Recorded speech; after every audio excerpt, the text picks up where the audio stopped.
My name is Miyabe. I'm here at Wesleyan as a foreign language teaching assistant in Japanese.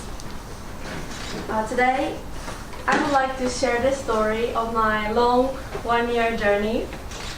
I was born and grew up in Osaka, Japan.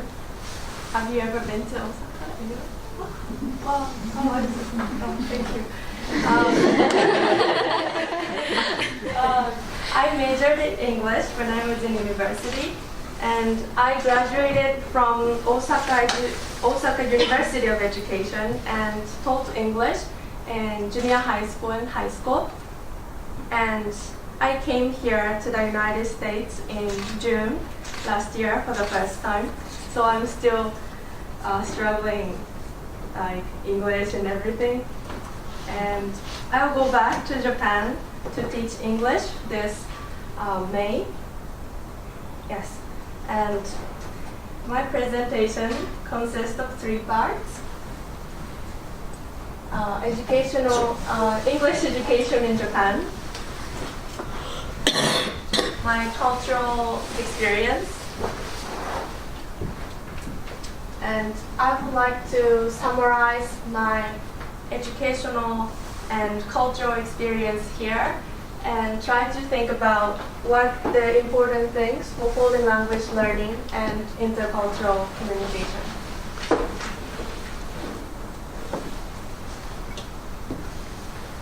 As we will have the Olympics in Tokyo 2020, we are now changing a lot of things, especially in terms of English education. Let me introduce English educational reform in Japan. This reform has 5 items. First, goals, teaching and evaluation, entrance exam, textbook and educational materials, and educational system. This reform focuses on the ability of Japanese people to communicate in English meaningfully. So it highlights that all the English classes and materials should be based on communicative approach. This reform was created by Japan's Ministry of Education in 2014 and will be implemented completely in 2020.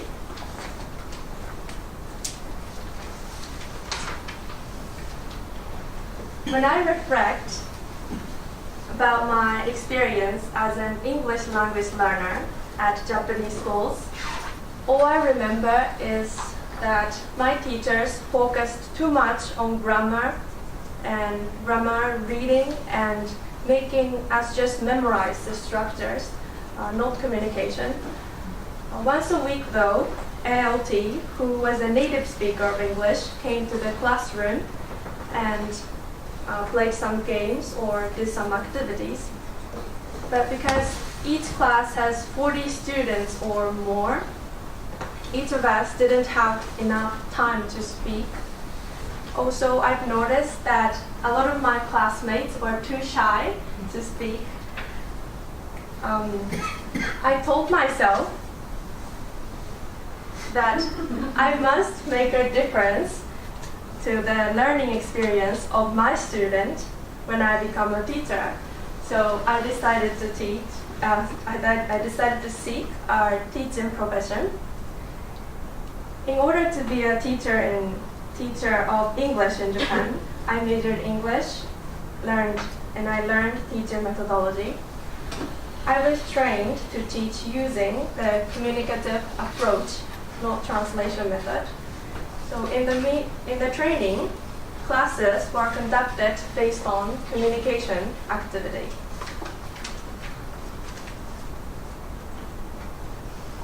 To my astonishment, when I started teaching English in Japan, 2015, the methodology was translation method. And the focus was on grammar and memorization, not communicative approach. The reason was that the entrance examination to university was still based on the old educational system. Therefore, there are still a lot of obstacles in Japan to adapt the communicative approach. One of the problems of English education in Japan is that the country is composed of islands and people are not as diverse as America, so we don't need to see the need to speak English.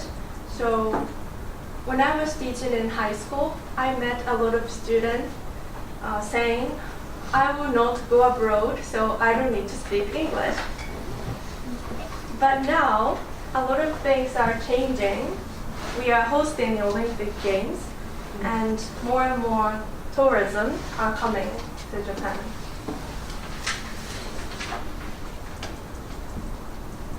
Let's move on to part 2, my cultural experience. Look at this map, how different they are. In Japan, everything like roads and meals and houses are smaller compared to America. So when I came here, everything was so overwhelming. And also when I arrived here, I stayed at an Airbnb for one night in Middletown. And the day when I moved to university housing, the host sent me off to my house. And when we said goodbye, she told me, give me a hug. And if the situation were in Japan, we would just like bow and then say goodbye. So I was so embarrassed. And when I met my roommate from Spain, she's here. Yeah. When I met her for the first time, she kissed on both cheeks. I was very, very happy, but I found myself like getting red.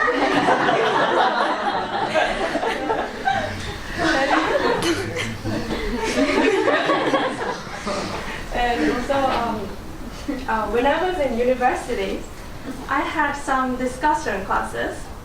But I noticed that a lot of Japanese students were relatively poor at expressing their opinions.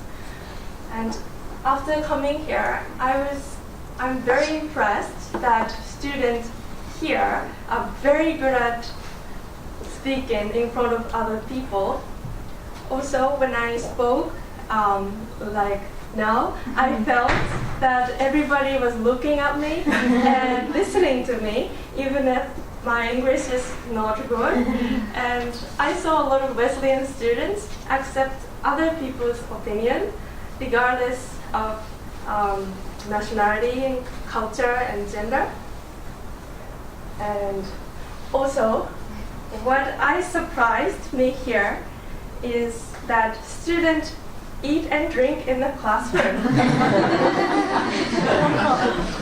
In Japan, we aren't normally allowed to eat in front of professors, and some professors do not even allow us to drink anything.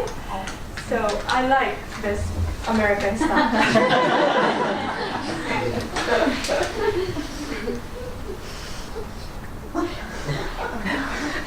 As a Japanese, I think it's very important to be polite and harmonize with nature and people around me.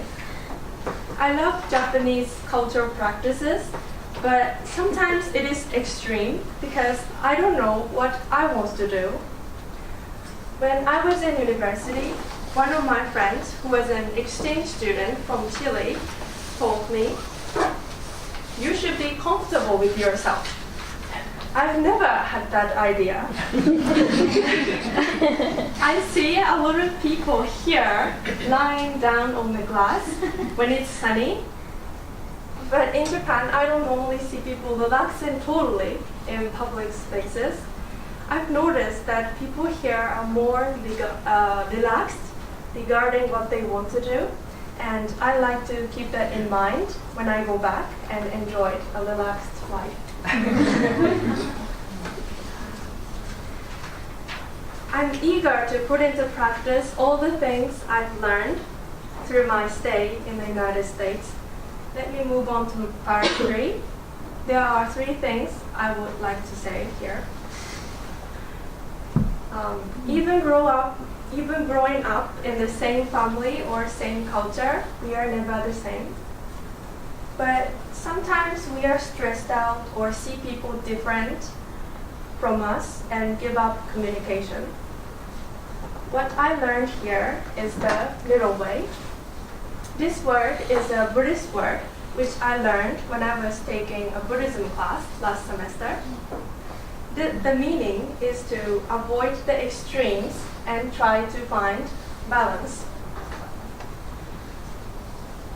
For example, in Japanese culture, we think it is important to be polite. Because of that custom, when I'm in Japan, I always worry about people's feeling. But on the other hand, if I always pursue my own happiness, I absolutely feel disconnected with others and end up fighting with isolation. So learning another language and another culture helped me to understand the other side of my value, and it helps me to have more well-balanced mindset. There are 4 language skills: reading, listening, speaking, and writing. And I think there's one more important thing, C, which represents compassion. I think communication is about presenting yourself in front of people, interpreting written or oral messages, but most importantly, it's about interpersonal communication. And I think the important thing in interpersonal communication is compassion. In other words, the interest in other people and culture and the willingness to grow as a human being, that helps you to grow compassion inside of you, and that power helps true understanding of culture and language.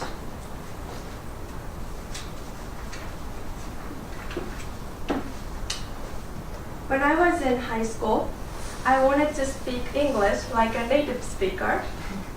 I met a lot of people who are learning Japanese here saying, I want to be like a Japanese native speaker. But after coming here, at first I was very frustrated because I couldn't communicate with people fluently. After a while, I've noticed that how I think and behave is the product of my homeland, my family, and the people who raised me. So even when I'm speaking English, it's totally okay to have my own style. And it is very important to learn how people speak when you learn a new language. But it is also important to have our original style and be more comfortable with who we are. Thank you.